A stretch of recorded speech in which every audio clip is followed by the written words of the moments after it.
Shingun is being double teamed in the paint. He kicks the ball out. Reed Sheppard open for three. Jalen Green goes to the basket. He collapsed the defense. Three defenders on him. He kicks the ball out in the corner. Open for three. Reed for three. Get used to that. Get used to that. That's all I'm saying. Rockets fans, get used to it. All right? Get used to it. Reed for three. All right? So, do I like the pick? Come on, man. Why am I saying Reed for three? You think if I didn't like this pick, I wouldn't be saying Reed for three? Shoot, man, that dude can shoot. He can shoot, man. I'm like, okay. And check this out. He averaged about 12, 13 points per game in college. But I'm going to tell you something. This young man, he was a freshman. Freshman. He's what, 19 years old? Oh, man. He's what, about 6'2", 6'3"? All right. We can work with that. We can work with that. Dude can shoot. He can shoot. We need more shooters. He is what you call a pure shooter. All right. I'm not saying he's Klay Thompson. All right. I'm not saying that at all. But Klay Thompson, pure shooter. Okay, that's who he reminds me of. I think that's his potential. I think he can get to that level. And if he can get to that level, oh man, as Rockets fans, oh, league, watch out. Y'all are in trouble. I'm not saying he's going to shoot 52% from the three-point line, but I would not be shocked if this young man is going to be a consistent 44 to 48% three-point shooter. He can shoot. And with him being out there on the perimeter, with Jalen Green attacking the basket, Shingun attacking the basket or in the post, Jabari Smith Jr., Fred Van Fleet. Let's not forget about Fred Van Fleet. I'm going to tell you something. Fred Van Fleet is one of the few players that I have ever watched where whenever he's shooting a three-pointer, I'm not going to just say jumper. I'm talking about whenever this dude is shooting a three-pointer, it almost looks like it's about to go in 95% of the time. I know it doesn't go in 95% of the time, but it's to the point where I don't mind when he shoots the ball. I don't, because he can make what's a bad shot for a lot of people. It's a good shot for him. Okay? And I know he's not Steph Curry, but come on. How many people are Steph Curry?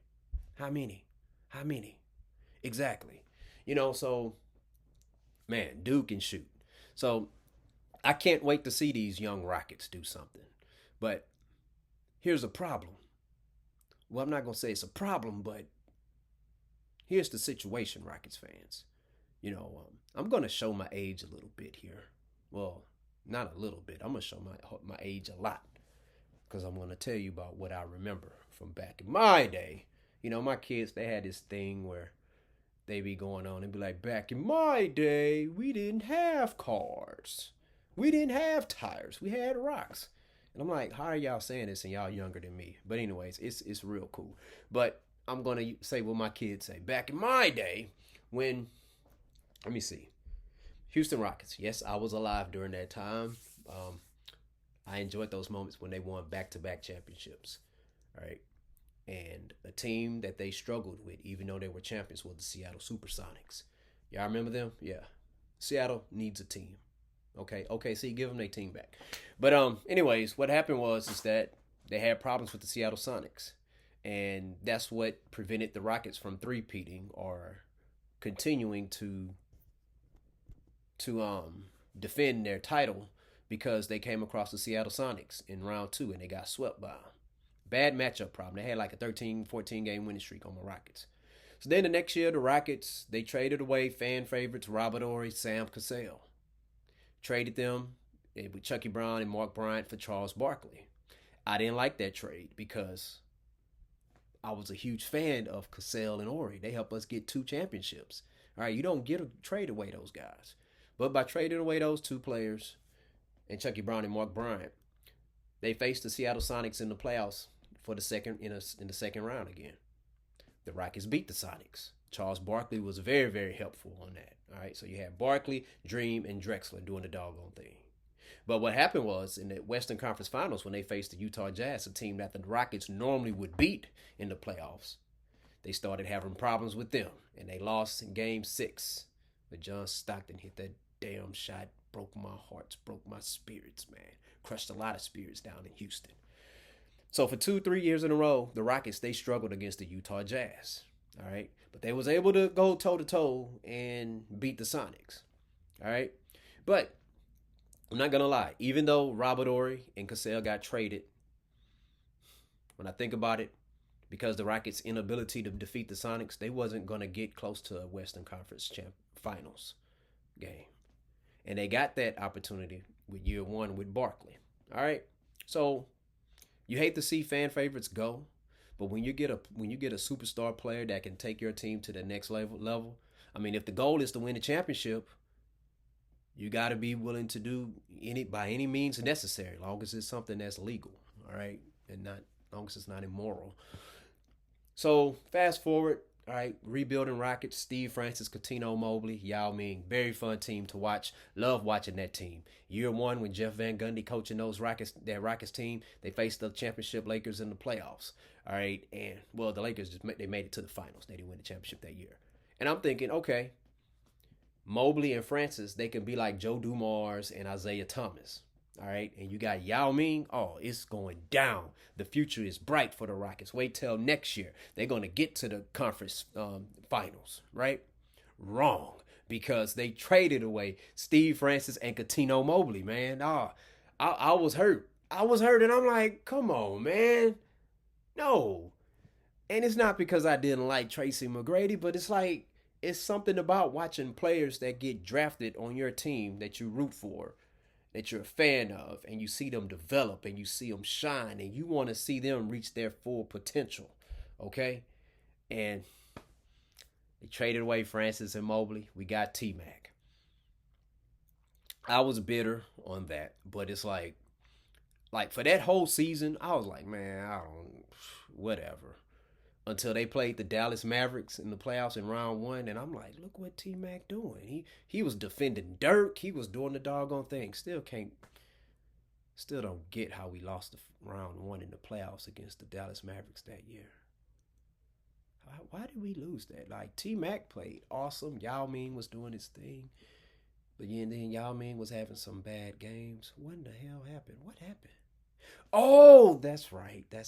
What was the referee name? Yeah, the referee who was paid by Mark Cuban or some other people who was betting on the game. The ref that took all that money to make phantom calls against Yao Ming. Yeah, that's how the Dallas Mavericks won that series. Yeah, we haven't forgotten. Yeah, but anyways, had Tracy McGrady not been hurt, Rockets would have won a championship with him, especially that season where they acquired Ron Artest. You had a team where you had Yao, Artest before he was Meta World Peace, and T-Mac. All right. They lost in the second round in Game 7 against a healthy Kobe Bryant-led team. Okay. McGrady missed the playoffs, but they still would have beat them if McGrady wasn't even there. Because that team, you had Dikembe Mutombo, backup center, with like 7'3", Yao Ming 7'6". All right. And you had Ron Artest, Luis Scola, Shane Battier, Carl Landry, Kyle Lowry, Aaron Brooks. So you had a very strong squad. Oh, Von Wafer. Y'all remember Von Wafer, Rockets fans? But anyways, what happened? Mutombo got hurt in round one against Portland. Okay. Yao Ming got hurt. So we have our two big 7-footers there out. And guess who started balling once our big 7-footers were gone? Oh, Andrew Bynum. He was just, it was as if it was like a father playing against his little kids. He just getting putbacks, boom, boom. That's why I'm like, dang, man. Took them to 7 games.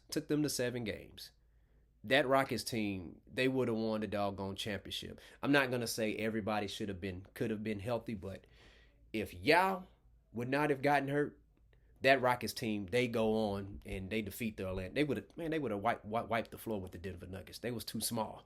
They would have took care of business against the Orlando Magic led by Dwight Howard. Rockets would have swept them just like how they swept the doggone Orlando Magic almost 30 years ago.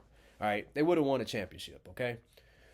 Well, I tell you what, they would not have swept them because I forgot Rafer Alston, who's a former Rocket, who was on that team with the Rockets for about 5 years. he would have got them a victory at least, a revenge game for him. All right, so out of respect, it would have been a gentleman's sweep, but it was worth it because I don't think they would have gotten to that level to where they would have been serious contenders if they had Francis and Mobley. As entertaining as much as I love to watch those guys, because the only thing that stopped this Rockets team was injuries. All right. I don't like, even if that Francis and Mobley and Yao team, if they were healthy, I don't think they would have won a championship. Maybe they would have gotten to a conference finals, but at the most, I'm thinking they would have went deep in the second round, 6-7 game series, or maybe a conference finals or something, maybe. But I don't regret that trade. All right. It hurts, still a fan of Francis and Mobley, but you know what? Hey man, you want to win a championship, right? You got to get you some superstars, unless the people you draft become superstars. So let's fast forward to 2012. 2012, Rockets draft Jeremy Lamb. They acquired Jeremy Lin in free agency, fresh off of his magnificent season with the Linsanity in New York. Okay, so all right, we up and coming. They drafted Royce White, had Terrence Jones. They had Marcus Morris and Chandler Parsons the previous year. Donatas Motiejunas. Who else was Joey? No, Joey Dorsey wasn't on that team. They got Patrick Beverly. So it was had a lot of young pieces on that team. All right, Francisco Garcia. Y'all remember him? Yeah. So they had a young squad, young, entertaining to watch squad. And that was during preseason. And I'm gonna be honest with you, I thought Jeremy Lamb was gonna be like a Ray Allen type player, but I thought he was gonna be a better defender because I think Jeremy Lamb's like 6'6", has long arms. I think his wingspan looked like he was about 8 feet tall, man. But anyways, I was looking forward to that young team, seeing what they can do. Okay, excuse me. My vision for them was what came to life for that Golden State Warriors team with the Splash Brothers and Draymond and them. Young team, got their draft picks, homegrown draft picks, and they develop into champions. That's what I thought was going to happen with that young Rockets core. That's what I thought was going to happen until a couple of days before the season started in 2012 when they traded Jeremy Lamb. Oh, they had Kevin Martin on the team, traded Kevin Martin and a couple other players to OKC for James Harden. I wasn't excited about James Harden at first because he was fresh off of playing a terrible NBA Finals versus the Miami Heat when he was in OKC. So I'm like, really? We don't need James Harden, man. Till I saw James Harden his first couple games with the Rockets, he looked like a dude on a mission. And I'm like, this dude's a beast. But I'm like, he's not gonna keep that up. I love it when I'm proven wrong on situations like that. Harden became a superstar with the Houston Rockets. And I know we didn't win a championship, but guess what, man? Majority of his career here, we were contenders. We made the playoffs consistently with teams that some people would say wouldn't even make the playoffs. Okay, so yeah, he had his moments in the playoffs where he didn't shine his brightest when he wanted him to. But you know what? It's like, you know what, man? At that time, he was the best player the Rockets could get that could give them a chance, and the young man became a superstar. I say young man because he's younger than me, but I wouldn't trade that for anything, man. And by James Harden performing the way he performed, and the Rockets was getting a lot better, that made other superstars want to join. The next year, you get Dwight Howard wanted to join the Rockets. I thought they was going to championship with that. Okay, next thing you know it, you got Ty Lawson. Don't sleep on the Ty Lawson thing, people, because at the time, Ty Lawson was balling. People was like, oh, man, Harden got backcourt help. Unfortunately, that didn't work out. Then, Chris Paul comes and joins the Houston Rockets. Him, Eric Gordon. Oh, more people want to be with the Rockets.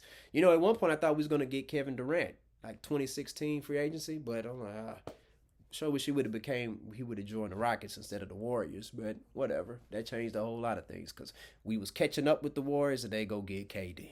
Really? But then, they traded Chris Paul. You get Russell Westbrook. All right, so Majority of James Harden's career with the Rockets, they were contenders, man, and they was a consistent playoff team. They was a lock for the playoffs. So, with that being said, that's what's gonna happen with this young Rockets core. I don't know who they're gonna trade for, but that's what's gonna happen. That's what's gonna happen, people. Like they have too many young players, and you can't pay all of them. None of them has been a proven all-star yet. You got Jalen Green and Shingun. They're up for contract extensions right now. And they seeing other players in their draft class getting like 40, 45, 50 million a year. And hey, go get your money. Get your money, sir. Get your money, sir.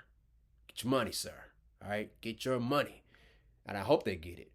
But the thing about it is, as a Rockets fan, do you want to pay Shingun and Jalen Green money as if they're all stars in order to keep them?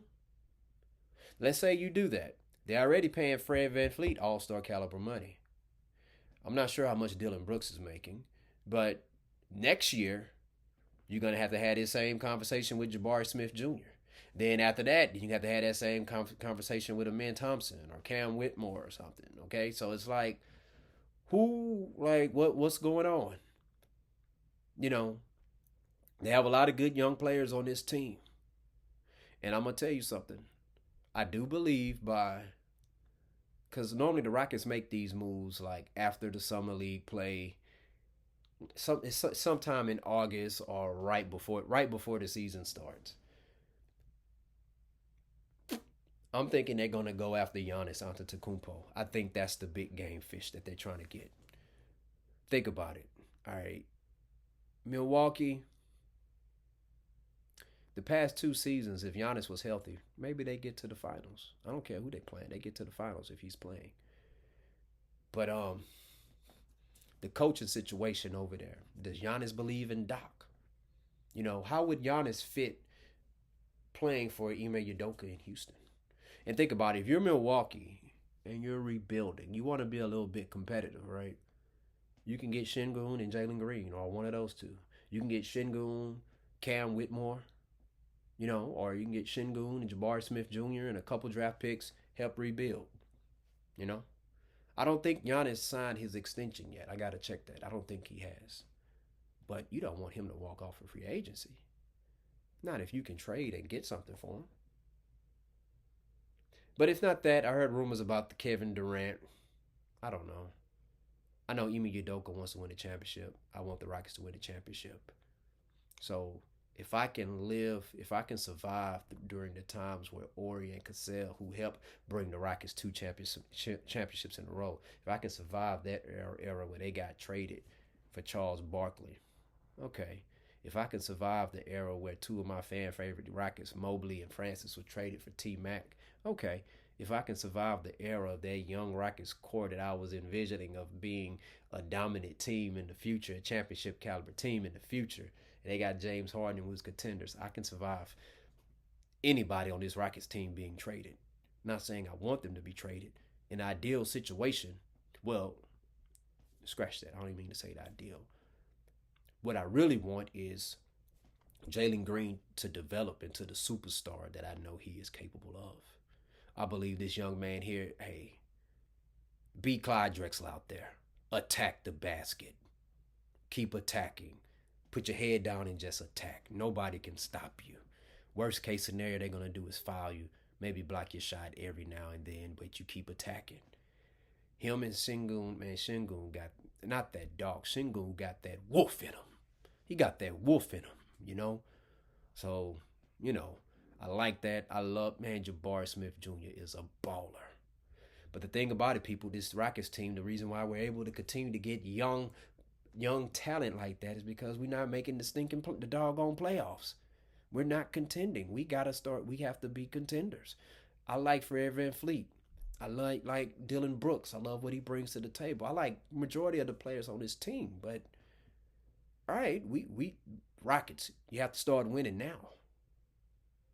And I think it's all about which players on this team are Ime Udoka type players that he wants. And he cares about defense. He wants to win a championship. I don't think they're gonna. I don't think they're gonna pay Shingun and Jalen Green. It's going to be one or the other.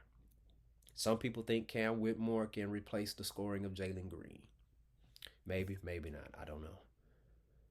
I don't think anybody else on this team can replace Şengün's skill set. He is a beast in the paint, in the post. So, but it's all about, okay, what does Udoka want from that position? People forget that the Rockets have Steven Adams. I hope they keep Steven Adams. Steven Adams, when healthy, set some strong screens, man. Good rebounder, good defensive player, one of the strongest players in the league, and you need that. I think he's a good locker room leader. I do think screens and picks should be statistical categories because those things matter. If in football, an offensive lineman can get credit for pancakes, well, a power forward or a center should get credit for setting strong screens, I believe, because that frees up the offensive player. When you have a player like Jalen Green, oh my goodness. And see, that's why I think they're probably going to end up trading Şengün because you're going to have Steven Adams as your starting center.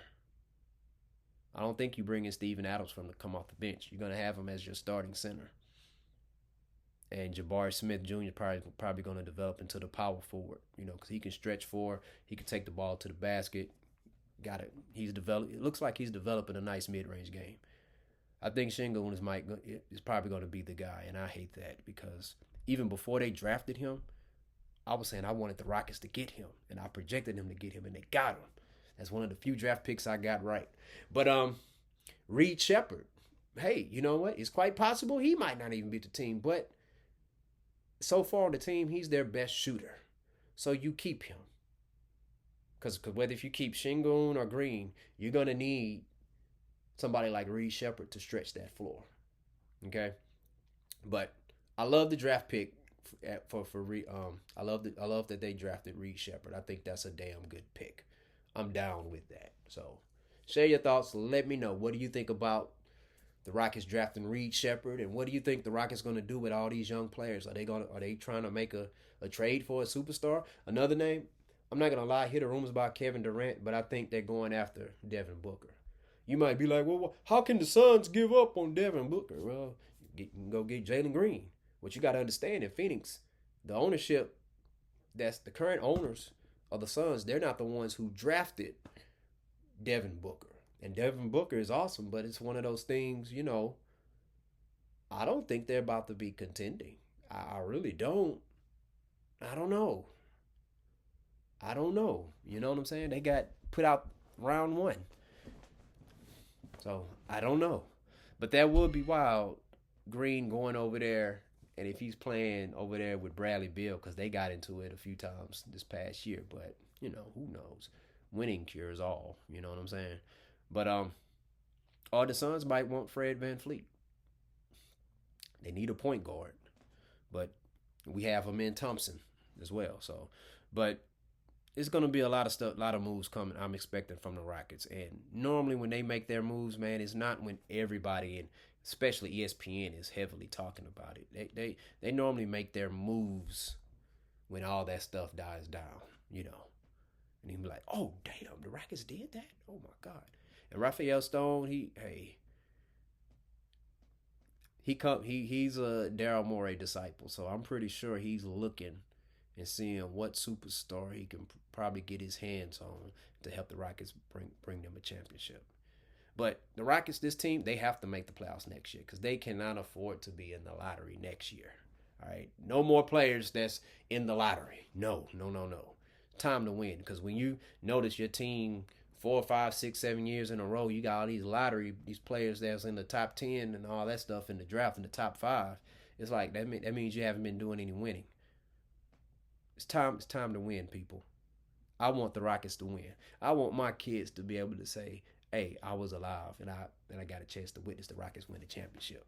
All right, but anyway, share your thoughts. Let me know what you think about the Houston Rockets drafting Reed Sheppard. Do you think they're going to keep him? Maybe, maybe not. Share your thoughts. Student of the Game podcast. Peace out.